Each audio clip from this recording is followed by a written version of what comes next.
নমস্কাৰ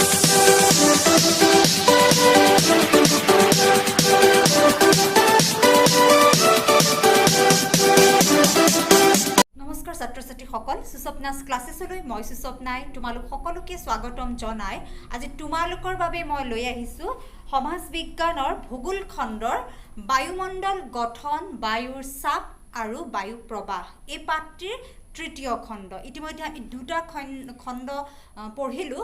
আজি তৃতীয় খণ্ডটোত আমি চাম বায়ু প্ৰবাহৰ সংজ্ঞা, বতাহৰ উৎপত্তি আৰু ইয়াৰ গতিৰ কাৰকসমূহ, বতাহৰ নামাকৰণ, ইয়াৰ জোখ আৰু বতাহৰ শ্ৰেণী বিভাজন।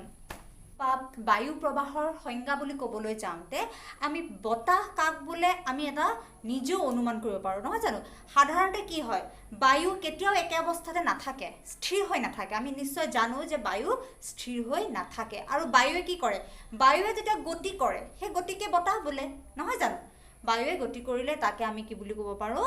বতাহ বা বায়ু। জানানে বায়ুৰ এই গতি কিন্তু দুই প্ৰকাৰৰ। এটা হৈছে আনুভূমিক প্ৰবাহ আৰু এটা হৈছে উলম্বিক প্ৰবাহ। আনুভূমিক প্ৰবাহ আৰু এটা উলম্বিক প্ৰবাহ। এটা বতৰ বিজ্ঞানৰ মতে হৈছে বায়ুৱে যেতিয়া ভূপৃষ্ঠৰ সমান্তৰালভাৱে গতি কৰে তেতিয়া তাকেই কি বুলি কোৱা হয়? বায়ু বতাহ বা বায়ু প্ৰবাহ বোলে। ইয়াত তোমালোকৰ কিতাপত চিত্ৰ দিয়া আছে, আহাচোন আমি চিত্ৰটো এবাৰ চাই লওঁ। এতিয়া চোৱা, তোমালোকৰ কিতাপত পৃষ্ঠা নম্বৰ 33 ইয়াত দিয়া আছে এই চিত্ৰটো। ইয়াত দেখিছানে? এই চিত্ৰটোত তোমালোকৰ ইয়াত যি বতাহ বলিছে এইটো কি বুলি কোৱা হৈছে? আনুভূমিক। আৰু যেতিয়া ওপৰলৈ গতি কৰিছে তেতিয়া তাক কি কোৱা হৈছে? উলম্বিক। বায়ু যদিও আনুভূমিক আৰু উলম্বিকভাৱে সঞ্চালিত হয় তথাপিও কিন্তু কি হয়, এই আনুভূমিকভাৱে যি বায়ু প্ৰবাহ হয় সেয়াহে কিন্তু বেছি গুৰুত্বপূৰ্ণ। কাৰণ বায়ুমণ্ডলত থকা বায়ুৰ যি আনুভূমিক প্ৰবাহৰ পৰিমাণ সেইটো উলম্বিক প্ৰবাহৰ তুলনাত বহুগুণেই বেছি হয়। আটাইতকৈ গুৰুত্বপূৰ্ণ কথাটো হৈছে যে এখন ঠাইৰ বতৰ আৰু জলবায়ু সেই ঠাইখনত কি হয়, প্ৰবাহিত বতাহৰ বৈশিষ্ট্যৰ ওপৰতহে বাৰুকৈয়ে নিৰ্ভৰ কৰে। এতিয়া আমি বতাহৰ উৎপত্তি আৰু ইয়াৰ গতিৰ কাৰকসমূহ কি কি সেই বিষয়ে আমি জানো আহা। আমি সকলোৱে জানোৱেই যে পৃথিৱীৰ চাৰিওফালে থকা বায়ুমণ্ডলখনক কি কৰিছে? মাধ্যাকৰ্ষণ শক্তিয়ে ধৰি ৰাখিছে। শক্তি বৃদ্ধি হ'লে কি হয়? বায়ুমণ্ডলৰ ওজন বৃদ্ধি হ'ব আৰু লগতে চাপ বাঢ়িব। আকৌ মাধ্যাকৰ্ষণ শক্তি যদি কম হয় তেতিয়া কি হয়? বায়ুমণ্ডলৰ ওজন কমিব আৰু চাপো কম। শক্তি বৃদ্ধি হ'লে কি হয়? বায়ুমণ্ডলৰ ওজন বৃদ্ধি হ'ব আৰু লগতে চাপ বাঢ়িব। আকৌ মাধ্যাকৰ্ষণ শক্তি যদি কম হয় তেতিয়া কি হয়? বায়ুমণ্ডলৰ ওজন কমিব আৰু চাপো কমিব। অপকেন্দ্ৰিক শক্তি। পৃথিৱীয়ে নিজ মেৰুদণ্ডক আশ্ৰয় কৰি ঘূৰি থকাৰ বাবে ইয়াৰ কেন্দ্ৰৰ পৰা বহিৰ্মুখী এক শক্তিৰ উদ্ভৱ হয় আৰু ইয়াকে কি বুলি কোৱা হয়? অপকেন্দ্ৰিক শক্তি বুলি কোৱা হয়। এই অপকেন্দ্ৰিক শক্তিৰ প্ৰভাৱত বতাহৰ গতি দিশো কিছু বিক্ষেপণ ঘটে। এনে পৰিঘটনাৰ কথা 1844 চনত পোনপ্ৰথমে গেস্পাৰ ডি কৰিঅলিছ নামৰ ফৰাচী গণিতজ্ঞ এজনে উদ্ঘাটন কৰা বাবে এই শক্তিটোক কি বুলি কয়? কৰিঅলিছ বল হিচাপে জনাজাত। তাৰপিছত আছে যে পৃথিৱীৰ আৱৰ্তনৰ বাবে সৃষ্টি হোৱা এই বলে কি কৰে? উত্তৰ গোলাৰ্ধৰ বায়ু প্ৰবাহক ঘড়ীৰ কাঁটাৰ দিশত সোঁফালে আৰু দক্ষিণ গোলাৰ্ধৰ বায়ু প্ৰবাহক ঘড়ীৰ কাঁটাৰ বিপৰীত দিশত বাওঁফালে বিক্ষেপিত কৰে। এতিয়া চাবা, চিত্ৰ তোমালোকৰ কিতাপত দিয়া আছে, এই চিত্ৰটো চালে গম পাবা। এইটো চোৱা, এইটো উত্তৰ মেৰু, এইটো দক্ষিণ মেৰু। এতিয়া চাবা উত্তৰ গোলাৰ্ধত কি হৈছে? এই উত্তৰ গোলাৰ্ধত কি হৈছে? সোঁফালে বিক্ষেপণ হৈছে, হয়নে? সোঁফালে বিক্ষেপণ হৈছে আৰু বিষুৱ অঞ্চলত বিক্ষেপণ নাই হোৱা। ঠিক সেইদৰে দক্ষিণ গোলাৰ্ধত বাওঁফালে বিক্ষেপণ হৈছে। এয়া দেখিছানে? ঘৰ্ষণ শক্তি আৰু বায়ু প্ৰবাহত ঘৰ্ষণ শক্তিৰ প্ৰভাৱ অতি গুৰুত্বপূৰ্ণ বুলি কৈছে। বতাহৰ গতিবেগত ঘৰ্ষণ শক্তিয়ে ঋণাত্মকভাৱে ক্ৰিয়া কৰে।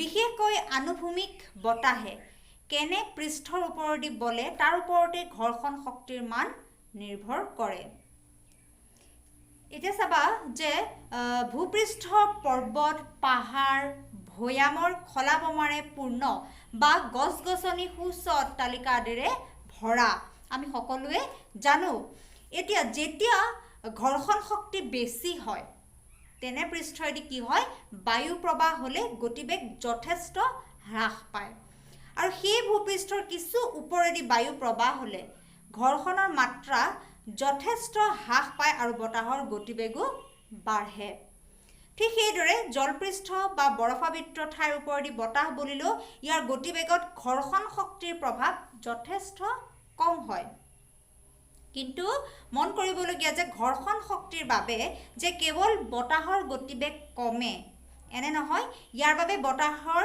দিশৰ কিছু পৰিৱৰ্তন হয় বুলি কৈছে বতাহৰ নামকৰণ বুলি ক'লে বতাহৰ প্ৰবাহৰ দিশ অনুযায়ী বতাহৰ নাম দিয়া হয় আৰু ইয়াকে কি বুলি কোৱা হৈছে এই নাম দিয়াখিনিকে কোৱা হয় বতাহৰ নামকৰণ এটা এখন ঠাইৰ ওপৰেদি কোন দিশৰ পৰা বায়ু প্ৰবাহিত হৈছে তাক লক্ষ্য কৰি বতাহৰ নাম দিয়া হয় যেনে পশ্চিম দিশৰ পৰা প্ৰবাহিত বায়ুক পশ্চিম বতাহ ঠিক তেনেদৰে উত্তৰ পূব দিশৰ পৰা বলা বতাহক আমি উত্তৰ পূব বতাহ বুলিও ক'ব পাৰোঁ গতিবেগ বিভিন্ন উপায়েৰে নিৰ্ধাৰণ কৰিব পাৰি ইয়াৰে কিছুমান উপায় ধৰিব পাৰি আৰু আন কিছুমান কি হয় আনুমানিক আন কিছুমান উপায় বৈজ্ঞানিক আৰু প্ৰকৃত জোখৰ কি বুলি কৈছে সাধাৰণভাৱে বতাহৰ গতি আৰু দিশ নিৰ্ণয় কৰিব পাৰি কাক লৈ ডাৱৰ ধোঁৱা পানীৰ ঢৌ গছ-গছনি আদিৰ গতি লক্ষ্য কৰি আমি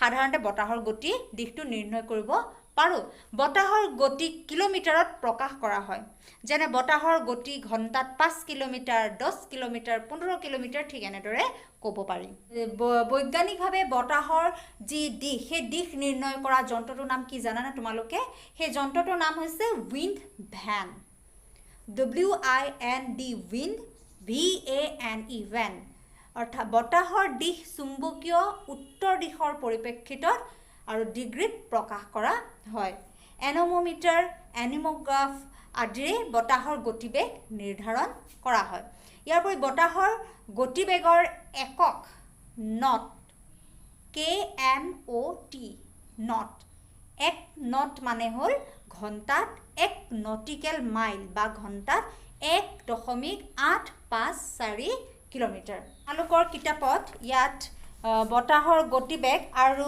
প্ৰকৃতি সম্পৰ্কীয় বিউফোৰ্ড স্কেল এটো দিয়া আছে পৃষ্ঠা নম্বৰ 38 তাত তোমালোকে চাই ল'ব পাৰিবা যে বতাহৰ প্ৰকৃতি বতাহৰ প্ৰভাৱ বতাহৰ প্ৰকৃতি মন্থৰ বতাহক কি বুলি হয় ধোঁৱা অলম্বিকভাৱে ওপৰলৈ উঠে বতাহৰ প্ৰভাৱটো কেনেকুৱা হয় তেনেদৰে তোমালোকৰ ইয়াত দি থোৱা আছে 12টা গতিকে তোমালোকে চাই ল'ব পাৰিবা ভালকৈ কিতাপত চাই ল'বা এতিয়া আমি আহিছোঁ বতাহৰ শ্ৰেণী বিভাজন বৈশিষ্ট্য আৰু বিতৰণ এতিয়া চাবা বায়ু প্ৰবাহে যিদৰে এটা জটিল প্ৰক্ৰিয়া ঠিক সেইদৰে সমগ্ৰ পৃথিৱীত কিমান প্ৰকাৰৰ বায়ু প্ৰবাহ আছে সেইটো নিশ্চিতভাৱে কোৱাটো জটিল অৱশ্যে প্ৰধানকৈ বিস্তৃতিৰ ওপৰত নিৰ্ভৰ কৰি বহলভাৱে বায়ু প্ৰবাহক তিনিটা শ্ৰেণীত বিভক্ত কৰিব পাৰি সেয়া হৈছে মুখ্য বা প্ৰাথমিক বায়ু প্ৰবাহ গৌণ বায়ু প্ৰবাহ আৰু স্থানীয় বায়ু প্ৰবাহ ইয়াৰ মুখ্য বা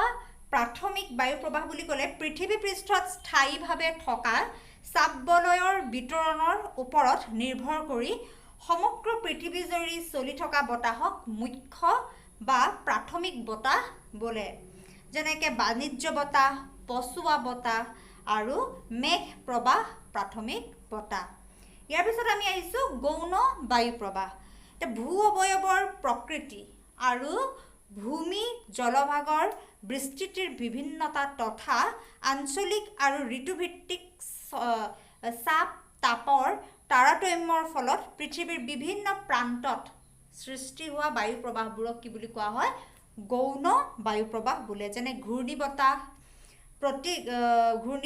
বায়ুৰাশি বাতাগ্ৰ মৌচুমী বতাহ আদি ঠিক তেনেদৰে স্থানীয় বায়ু প্ৰবাহ সেইটো হৈছে ভূ অৱয়ৱৰ বিভিন্নতা আৰু উচ্চতাৰ পাৰ্থক্যৰ বাবে সীমিত অঞ্চল সামৰি যি বায়ু প্ৰবাহৰ সৃষ্টি হয় তাকে কি বুলি কোৱা হয় স্থানীয় বায়ু প্ৰবাহ বোলে ইয়াক অস্থায়ী বা অনিয়মিত বায়ু প্ৰবাহো কোৱা হয় জলবতাহ স্থল বতাহ আদি স্থানীয় বতাহ কিতাপত ইয়াত দিয়া আছে যে জলবতাহ দিনত আৰু স্থল বতাহ ৰাতি বলাৰ এই চিত্ৰ দিয়া আছে 49 পৃষ্ঠাত এয়া তোমালোকে নিশ্চয় দেখিছা দিনৰ ভাগত কেনেকুৱা হৈছে ৰাতিৰ ভাগত কেনেকুৱা হৈছে তোমালোকে কিতাপত ভালদৰে চাই ল'ব পাৰিবা আমাৰ ছাত্ৰ ছাত্ৰীসকল আজি পাঠটো বহুত দীঘল তথাপিও পাঠটো তোমালোকৰ মই তৃতীয় খণ্ড তিনিটা খণ্ডত পাঠটো শেষ কৰিবলৈ চেষ্টা কৰিছোঁ থুলমূলকৈ হ'লেও যিখিনি মূল বিষয় সেই বিষয়খিনিক মই অকণমান চুই গৈছোঁ